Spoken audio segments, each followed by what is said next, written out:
Assalomu alaykum qizlarjonlar.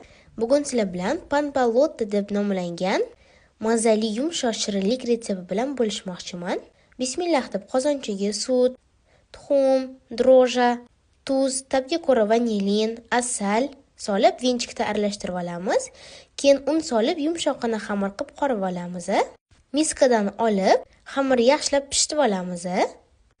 Keyin xamirni tindirishga 20-30 minutga olib qo'yamiz. Xamir mana shunaqa ishib, yumshoqqina bo'lib chiqadi. Keyin 25 gram xamirdan olib, uni chiroyli qilib sharikcha holatiga keltirib olamiz. Keyin yarim soat, 1 soatlarga tindirishga olib qo'yamiz. Mana shunaqa ishib chiqadi. Ustiga tuxum bilan sutni aralashtirib yubordim. Hammasiga shunaqa surib chiqamiz. 175-180 graduslarda pishadi. 20-25 minutda mana shunaqa yumshoqqina bo'lib chiqadi. Qaranglar qanaqa ishib chiroyli bo'lib chiqqan.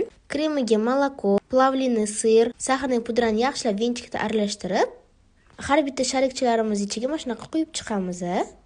Hamma sharik ichiga qo'yganimizdan keyin bu yo'lariga ham ortgan kremdan quyib yuboramiz. Bunaqa videoda ko'rsatilgandek.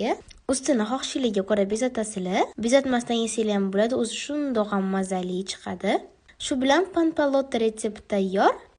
Like bosib, obuna bo'lishni esdan chiqarmang.